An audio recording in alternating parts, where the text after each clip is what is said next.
տրանսպորտի առումով, ես չեմ նկատել, ես ինքս Գյումրիում եմ եղել ու քայլել եմ, այնտեղ չեմ։ Չէ, նորմալ չէ, եկեք ինքնախաբեությամբ, ոչ միայն ճանապարհները, եթե ճանապարհները ակնհայտ ենք տեսնում, կան նաև այլ process-ներ, որովհետև մենակ ճանապարհ չենք յուրաքանչյուր համայնքում վերականգնում կամ ասֆալտապատում չենք իրականացնում, կան շատ ծրագրեր, որոնք որ իրականում չկարողացան կյանքի կոչել, թե նախորդ կոալիցիոն կառավարման ժամանակ եւ թե հիմա քիչ չեմ հիշում։ Ընտրությունների այս խառնաշփոթի հետ կապված ինչ կասեք, միահամուռ ընդդիմությունը պնդում է, որ ընտրությունները կեղծվել են եւ ապացույցներ են ներկայացում թվերի հետ կապված, ինչու է այդպես ստացվել։ Շատ ծիծաղելի են հանգամանքը, որ ամբողջ այս նախընտրական քարոզարշավի ընթացքում աչքի են ընկել հատկապես ընդդիմության ընտրակեղծարարությամբ, ընդդիմությունն է աչքի ընկնել ընտրակեղծարարությամբ, մենք բազում ձայնագրություններ ընտրակաշարք տալու վերցնելու վերաբերյալ ականատես ենք եղել բոլորովս, բացահայտումները շարունակվել են, շարունակվում են այսօր, բայց նաև սիրելիս երեք պարզվեց, որ նաև մեր ձայները չեն հաշվարկվել եւ քանի որ massամբ չէ, հենց մեր ձայներն են, տեսեք,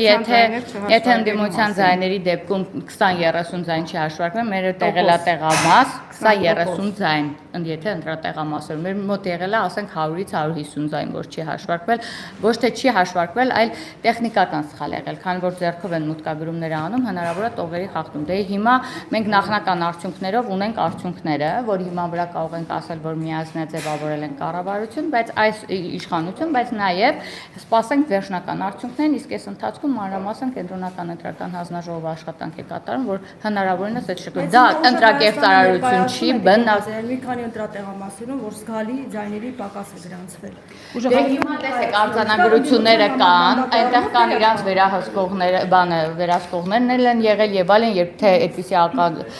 ականհայտ խախտումներ լիներ, վերահսկողներն էլ ձայն կբարձրացնեն, բայց ելի եմ ասում, դուք բոլորդ, մենք բոլորս գիտենք, որ այդտեղ տեխնիկական խնդիրներ ա եղել եւ ՔՊ-ի ձայներն էլ ավելի շատ են որոշ տեղերում նաեւ դուժել, քան օրինակ ուժեղ Հայաստանի եւ մնացածին։ Այնպես որ եկեք սպասենք վերջնական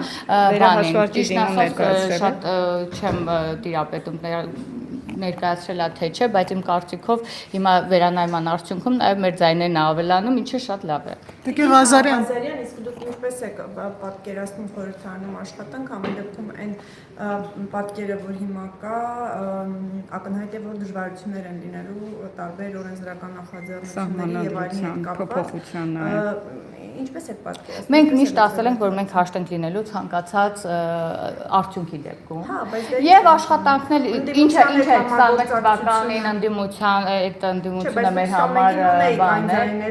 Դե այնուամենայնիվ ես կարծում եմ մենք այս անգամ էլ խնդիրներ չենք ունենա, որովհետեւ սահմանադրական։ Դե դա կերեւ է, եթե իրենք մտածում են օրինակ երեք ես նկատեցի, որ շատ ծիծաղելի էր էլի, որովհետեւ 5 տարի շարունակ նաեւ ընդդիմություններ փորձում թե հիշում եք վերջին օրերին նաեւ խոսում էին թե ՔՊ-ից այսքան մանդատ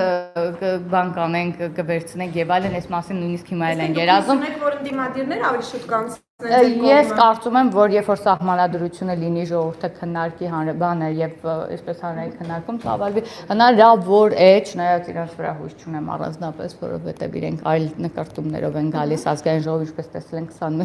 21 թվականին, հնարավոր է հետագա զարգացումների ընթացքում ով գիտի ինչ կլինի, հետեւաբար այսպես կախած, բայց ես կարծում եմ իրենք պետք է վախենան ազգային ժողովում դժվարություններից եւ ոչ թե մենք պետք է վախենանք դժվարություններից։ Ես չեմ կարող հիմա կանխատեսել ով կմիանա, ով չէ, բայց մենք, որ հաստատ մեզանից երբևէ չի եղել նման բան, հետեւաբար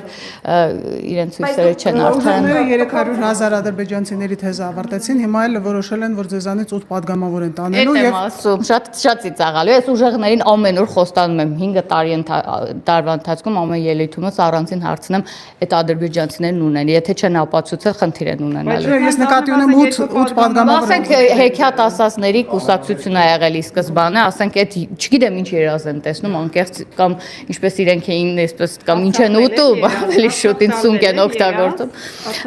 Ընդդիմությունը պնդում է, որ իշխանությունները Արցախը տալու են, դուք ծիծաղում եք, ասում եք երազ է։ Բայց ով է Արցախը տվել, եկեք այդտեղ խոսենք էլի։ Այդ ինչ եք ասում։ Իրենց իշխանություն վերած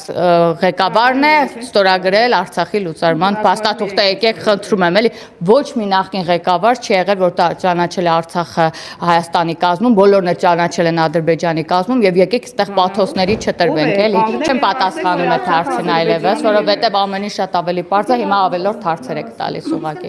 Ընտրությունների արդյունքների վիճակման մասին ինչ կասեք, Ռոբերտ Քոչարյանը արդեն երկրորդ անգամ ահա դիմում այդ սահմանադրական դատարան մտադրությունը։ Նախորդ անգամ էլ էր դիմել, ինչ արդյունքի, ասա Ժորժ ջան, այս ընտրությունները մենք միշտ ասել ենք մեր համար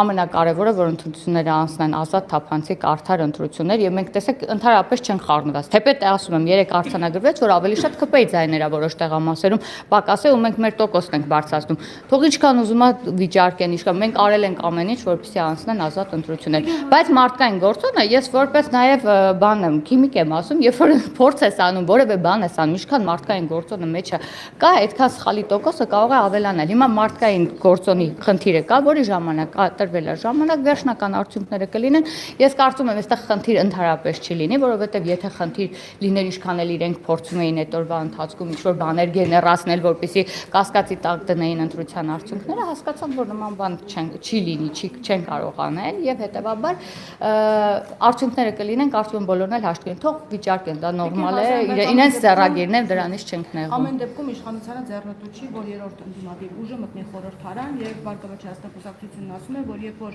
իշխանությունը հասկացել է, որ իրենք 3-5-րդ չեն ունենալու, այդ ժամանակ ԲՀԿ-ի ձայնն արդեն իսկ պակասել է եւ հիմա վերհաշվարկի հետեւանքով իրենք տեսնում են, որ ընտրատեղամասում նույնիսկ 90 ձայն մեկ ընտրատեղամասով ավել է գրանցվել։ Այսինքն միտում են տեսնում, որ մենք ընդհանրապես նման տեսեք ամեն մարդ իր արշինով է չափում ամեն ինչ։ Խնդրում եմ, մենք առաջին անգամ չենք ընտրություն իրականացնում, առաջին անգամ չէ մեր իշխանության օրոք թե թիմերում, թե համապետական երկու ընտրություն է իրականացվել, որևէ նման խնդիր չի առաջացել, որևէ միտում չենք ունեցել։ Ես էլ եմ ասում, ես չի որ մեր ընդդիմության համար այս պահին ձևավորված 21 թվի այնքան երջանիկ ենք, բայց երբևէ որևէ թվև, որևէ տեղ չի փոխվել, այնպես որ սպասենք արդյունքներին, ամեն ինչ պարզ կլինի, կգան, չեն գա, այդ էլ արդեն վերահաշվարկի արդյունքները պարզ կլինի, կարող է պարզվել, որ վերահաշվարկի արդյունքով ԿՊ-ն ավելի շատ տոկոսներ է ապահովում, ես դրանում նույնիսկ վստահ եմ։ բայց հնարավոր է նաեւ հակառակը լինի, որ իրենց թվերը քիչելու է։ Դե թող մտնի խորհրդարան, ոչ մի խնդիր։ Դե ոչ մի խնդիր, արդյունքը ոնց կա, դրա հետ հաշտենք։ ասում են, որ գործարքեք նույնիսկ առաջարկել Գագիկ Ծառուկյանին։ Նման բան չկա բնականաբար։ Տեսնում նա նկատմամբ նաեւ քրեական վարույթի նախաձեռնություն։ Սիրելին ես մենք ի սկզբանե խոսացել ենք այդ մասին, որ հաշվի արդարի խնդիր չկա, այդ մարդը լրիվ հարկերից խուսափելու վերաբերյալ ունի քրեական գործ Ղազարյան, բայց երկու հարցը սպառել ես Ժողիկ ջան։ Անցնենք մյուսների հարցերի պատասխանելու։ Անգամ կենտրոնական ընտրական հանձնաժողովի համաձայնությունը չստացավ դատախազությունը եւ մեղադրանք առաջադրեց։ Ես չգիտեմ ինչի մասն ենք խոսում, ես գիտեմ, որ այս պահի դրությամբ խնդիր ունի Գագիկ Ծառուկյանը հարկեր չվճարելու վերաբերյալ, որի ընտրություններից հետո չէ, նոր չենք իմացել, վաղուց գիտենք, դրա համար էլ վարչապետը հստակ ասում էր, որ այդ մարդիկ նստելու են բնականաբար։ Ես ասում եմ, դատական պրոցեսները հնարավոր է երկար են տևում, բայց արդարադատությունը միշտ վրա է հասնում։ Հավանիչ տեսանյութը եւ բաժանորդագրվիչ նորությունները բաց չթողնելու համար